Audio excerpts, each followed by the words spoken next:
Hello, everyone, and welcome to the Completely Unflawed podcast, or as I made up just now, the Unflawed cast.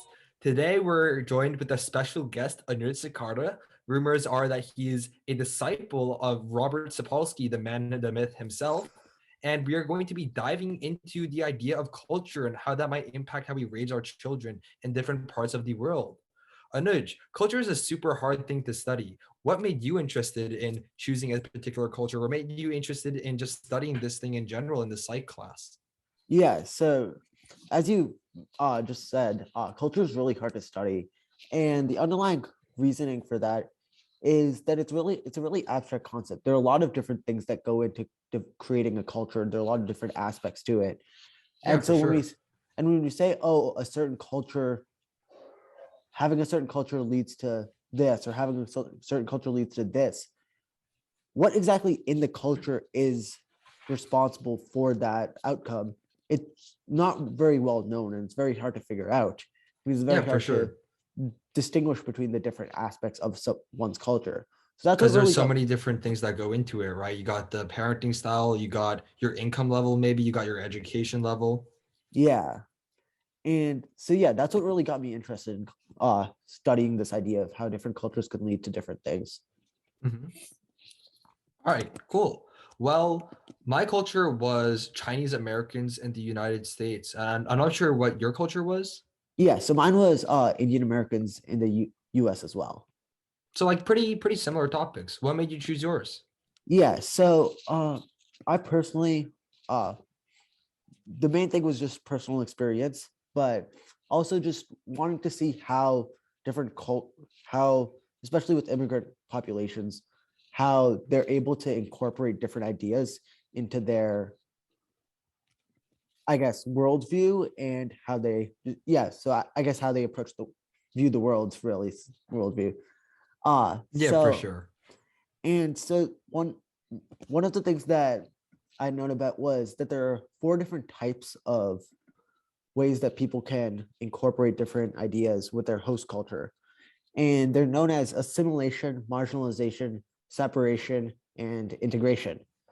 And Mhm. so assimilation is where a person identifies only with their dominant culture and severs ties with their own culture, which in this case would be uh, fully embracing Western culture and rejecting whichever their either Indian or Chinese culture, and just Mhm. rejecting that. Marginalization would be where a person rejects both Western and their host culture, and instead, or Western and their own culture, and instead comes up with their new ideas for child rearing, specifically here, or anything in general, comes up with their own beliefs as to what they think is the right thing to do. Yeah. Separation uh, is where a person identifies only with their group and rejects the host culture. And the last one is the most important, integration, where it's really an idea of becoming bicultural and embracing aspects of both groups, acquiring some from the host culture, maintaining some of the own group, where a person's going to make that decision based off of what they think is the right idea for them, and really just Oh yeah. combine the two. Yeah, I think I've heard of this. I think my study from Sue from Boston University really talked about how the level of integration, you make it seem like it's a choice, right? Whether the person is deciding to go with, oh, I'm going to take XYZ from Eastern culture and take XYZ from Western culture. I think Sue takes a different approach where he claims the level of integration really strongly correlates with income levels, especially for Chinese American households. For example, authoritarian parenting, which is more culturally Chinese, is usually can be found in lower income households because it's very practical, it's very focused on outcome and survival, and they believe that childhood is a time for building discipline so they can survive in the world outside of their little bubble that they're living in now. Versus authoritative or permissive parenting, which can be more often found in Western culture, can be usually found in better off Chinese American households because they have the ability to go with the idea that individual identity is most important, and they have the basically safety net of wealth to allow their children to discuss and develop and explore their own personal wants and wishes. So yeah, while both do prepare the child for adulthood in different ways, in my opinion, and in Sue's opinion, at least for Chinese American households, it depends on income level. Yeah, I definitely agree that there are other aspects like income level. My study didn't specifically look into income level, but I actually did look into the education level of the parents Hmm. to understand the similar to get a similar idea. So I think there definitely has something to do with the circumstances that affects how well they're able to integrate. So it's not fully up to they don't have it's not fully up to them in a way. Hmm. So in a way, they don't have full free will uh, in determining how much they integrate their host culture into their own culture. But yeah, there are definitely different ideas that have different impacts on that. So I guess it is a mix of like personal decisions and the culture you're surrounded with, the environment, and your personal financial or educational or any situation at all, basically, to affect your style of parenting. Yeah, really, just any sort of life circumstances. Yeah. All right, Yeah, cool. Yeah. Do you want to talk about how basically do you want to just explore the four different style of parenting? Because I know your article had something about adding two new styles of parenting to the original four that we've talked about before. yeah. So as we know, as we've talked about in class, there are four main types of parenting that have been investigated based off of two different axes, two different scales. Uh, some of them are authoritative parenting, authoritarian parenting, permissive or negligent parenting. And so what we see, what we found, what past research has actually found that when studying Asian populations specifically, and even more so specific Asian populations, past research has struggled to come up with a concept with conclusions that have been replicated throughout different studies as to the effects specifically of authoritative parenting on Asian populations. For example, just a quick idea. Uh, one past study found that for mainland Chinese children, authoritative parenting predicted the best academic outcomes. But for Hong Kong Chinese children, authoritative parenting was not associated. And then a totally different study found that there was absolutely no relationship between authoritative parenting and Asian American academic achievement. And so, because of these struggles based around the four well known parenting styles, uh, a researcher by the name of Chow in 1994 proposed a new style for studying Asian American populations. And this new style was called training. And so, training involves high levels of parental control and involvement, uh, also high amounts of physical closeness, and a concern for educational success. And it was Mhm. found to be much more frequently endorsed by Asian Americans than by European Americans. Just to interject, if I may, Yeah, um, I think the idea of just training your child basically is, I think, has roots in the idea of theory of mind, because children, obviously, from a young age, at least from what we learned in psych class, are very egocentric, right? And all they think about is themselves and their immediate surroundings. So parents kind of have to build a roadmap for them and basically guide them to take the right path in life, which is basically what you're talking about with training, right? yeah, for sure. Um, or to add on just a quick thing. So, in addition to training, another parenting style that was added in specifically for mainly for this study, it hasn't been used as much, but it was very important for this study specifically, was an idea of was a style by the name of shaming. And so what this was is that parents also tend to use guilt, shame, and moral obligation to control behavior. And so, yeah, this definitely has ideas theory of mind, especially if a parent doesn't recognize their kid's ability to make a sound decision, for example, also hold negative views of independent behavior and autonomous behavior as well. Mhm. Yeah, that makes perfect sense. All right. And just delving into the results of your study, I know you touched on this kind of a bit earlier when you talked about the Hong Kong Chinese approach to parenting and the Chinese mainland Chinese approach to parenting. Comparing your population or Indian Americans to European Americans, because I know there's a segment about that in your research. Were there any interesting results that came about this study? Yeah, for sure. So I would say the main pillar of the study ended up being the main finding ended up being that for Asian Indian adolescents, the training style was positively associated with academic achievement, and authoritative parenting was negative, and training were negatively associated with adolescent and parent reports of family conflicts, and Mhm. specifically family conflict frequency. So how often did each of them believe that they were coming into these parent-child conflicts? And then So for I know, so I not to interrupt, but I yeah, know a lot of different psychological studies kind of have a problem where different subjects might interpret the same event differently. For example, whether or not a child or parent intervenes or views a certain disagreement as a conflict or not. So how did these researchers operationally define what a conflict is to both the children and parents to make sure that they're getting the same views from both of them?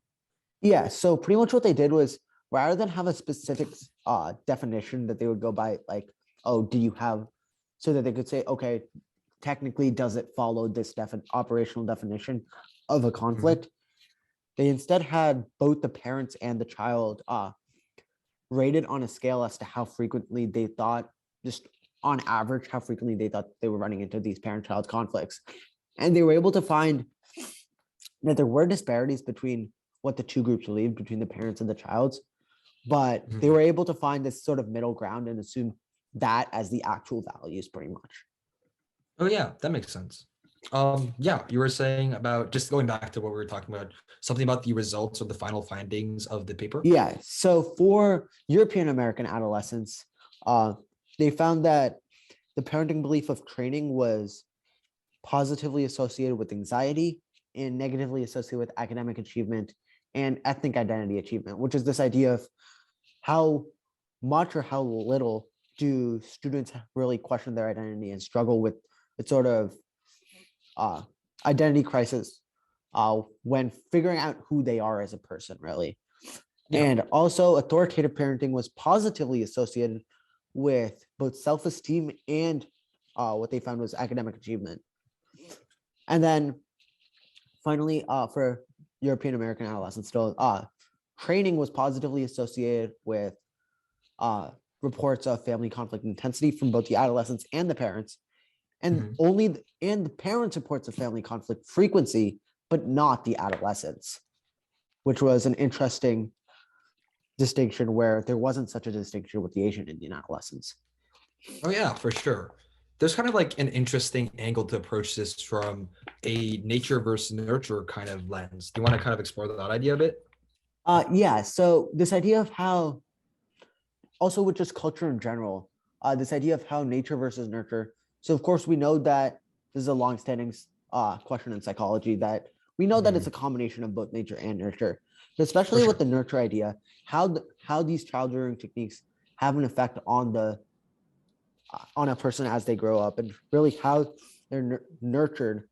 And it's really seen through this study and through so many other studies that the specific culture and the level of integration out of the four types, and even more specifically, the exact level of integration, not just which of the four types is it, but what, how much is it integrated, and also what specifically is integrated, what specific Mhm. parts of each culture is integrated in.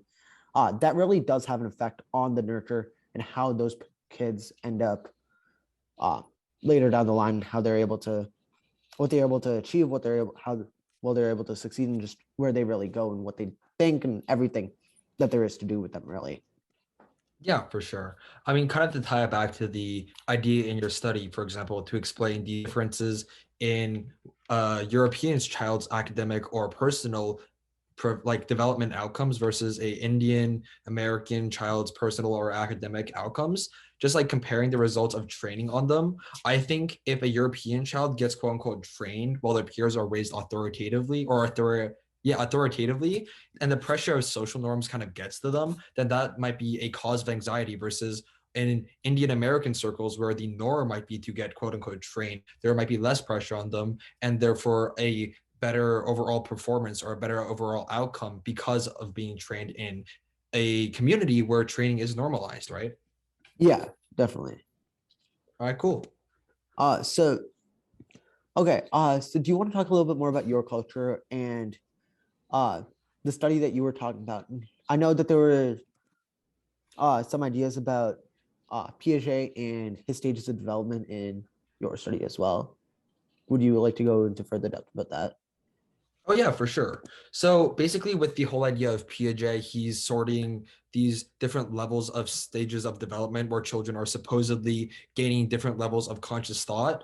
For example, pre-operational, sensory motor, different stages like that, right? And common critiques of these ideas is that development doesn't happen in these Piaget identified stages, and instead it happens continuously. So I think the approach that different cultures take to parenting really depends on how they view the stages of development. For mine, according to an NCBI study about Chinese Americans in the United States and how they approach raising a children, basically they said benevolent parenting is characterized by parental devotion and sacrifice and meeting the child's needs, which is basically guan in Chinese. And that's a Chinese value they took from China and implanted into the Chinese American community here. So basically, from China, the perspective is that the children, sorry, not child, are supposed to be protected and taught until they're self-sufficient.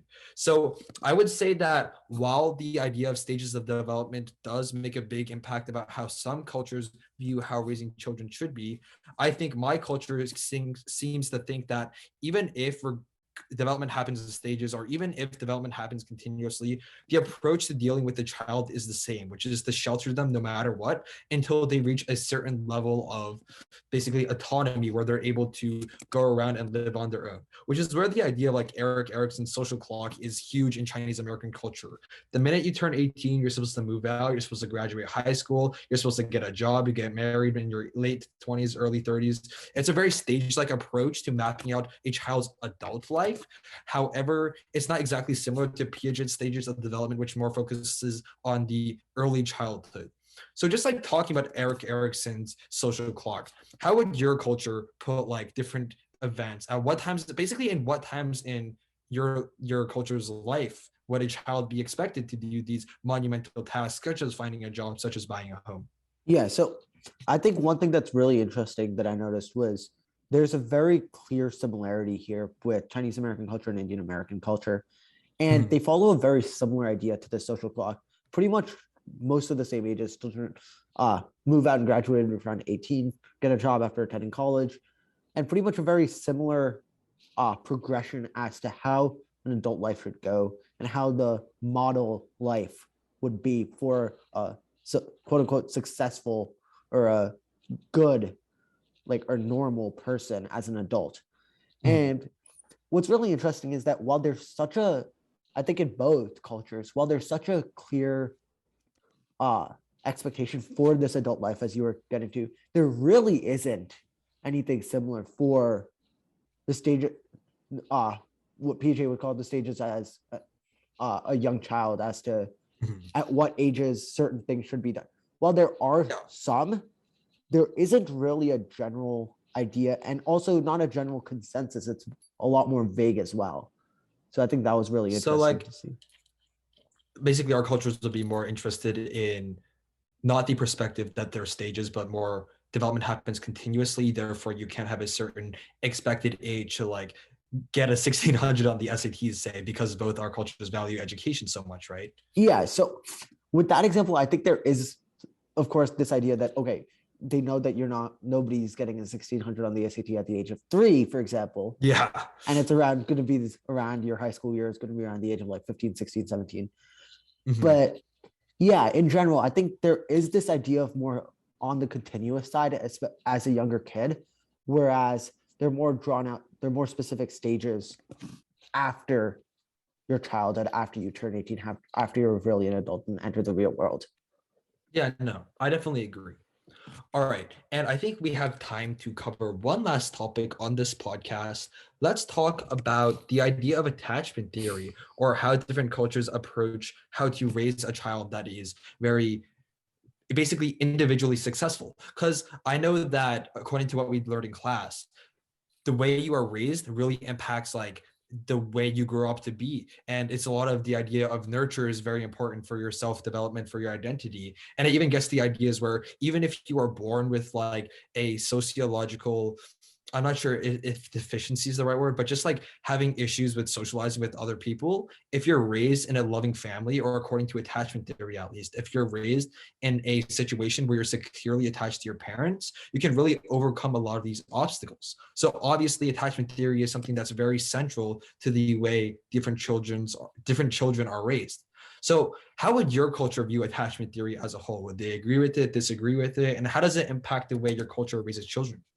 Yeah, so I think definitely this has to do with going back to the idea of training and that physical closeness, emotional connection, and just the different things that are involved in training, which I guess specifically are high levels of control and involvement, physical closeness, high concern for educational success, and those different ideas. I think there's definitely this connection to what we call the Western side, the Western belief side of attachment theory, in contrast to, for example, what we were talking about in class with the Nazis and how Mhm. they had this belief that separating a child and their parents uh, a lot in comparison to what is normally done in the here in the U.S. and in the Western world. Separating the child from the parent makes the child stronger in a way and makes Yeah. them more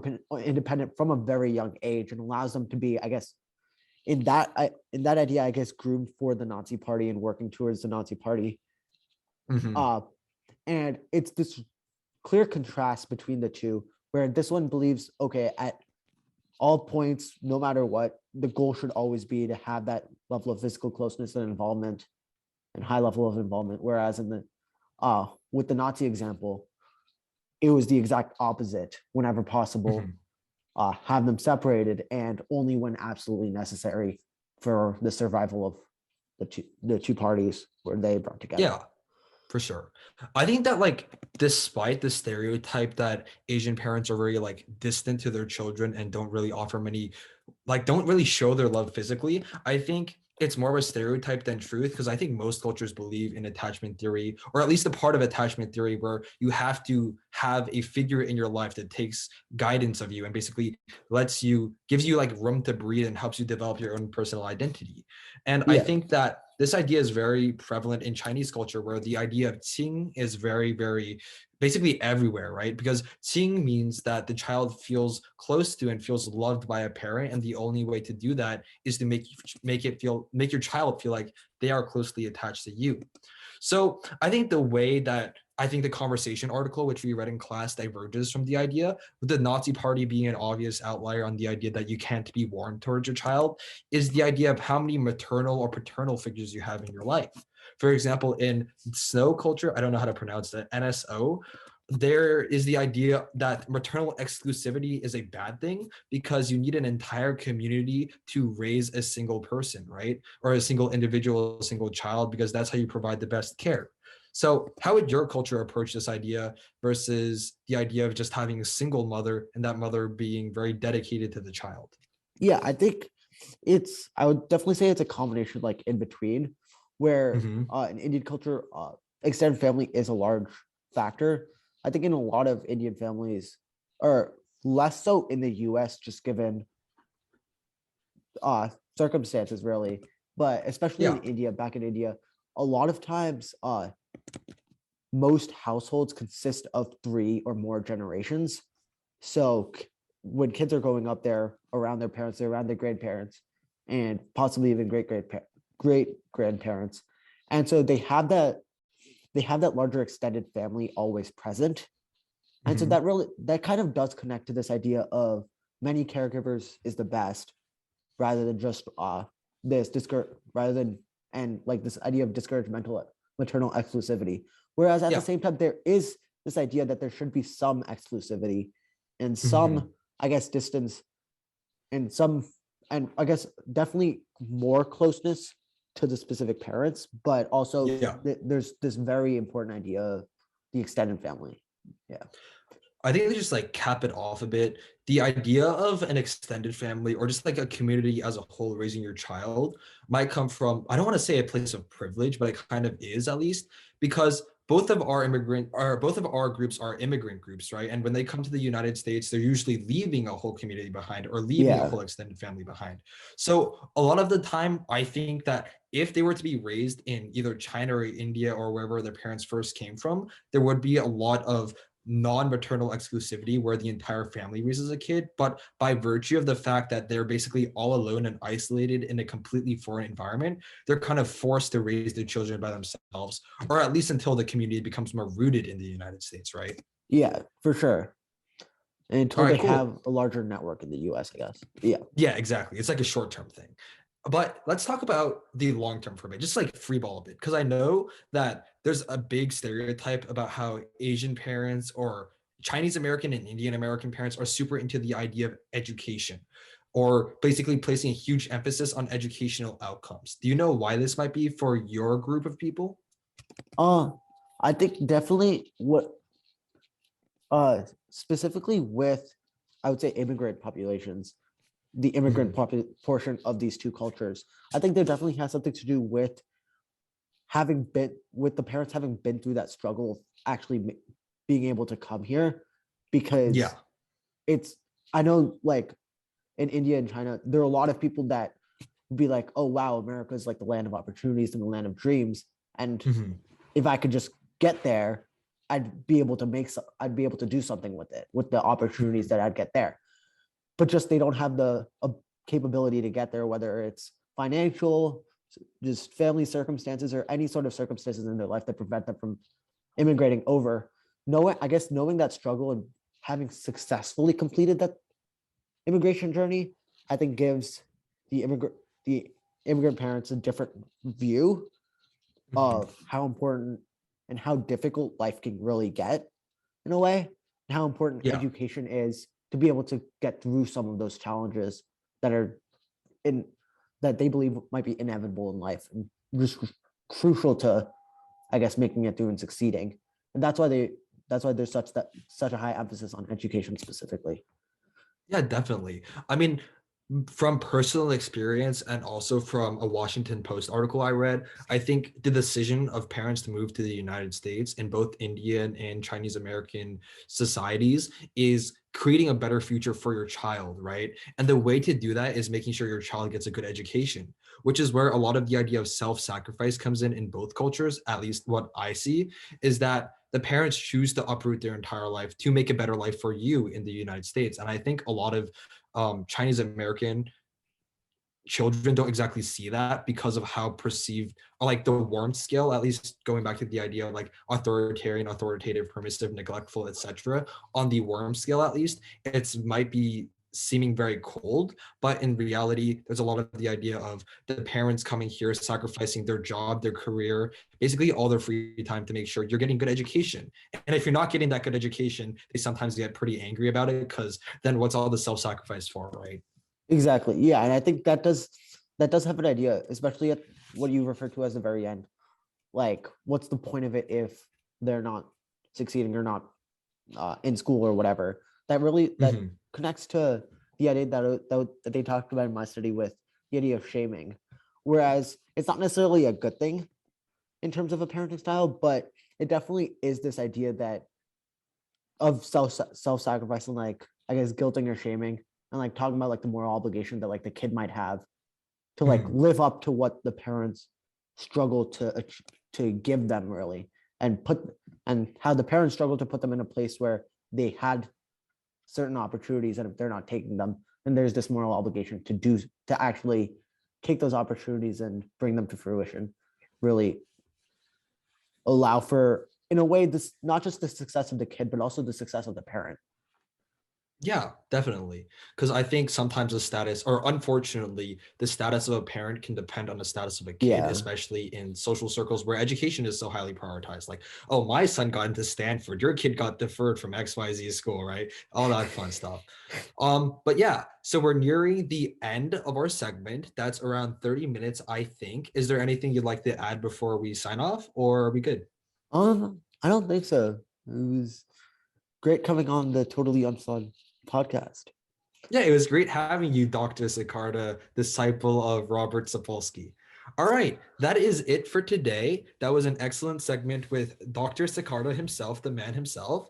And this was another great episode of the Totally Unflawed cast, which I will now be referring to it as. I will see everyone next week on our next segment, hopefully exploring and interviewing the man himself, Robert Sapolsky, who taught under Sicardo everything he knew. Goodbye.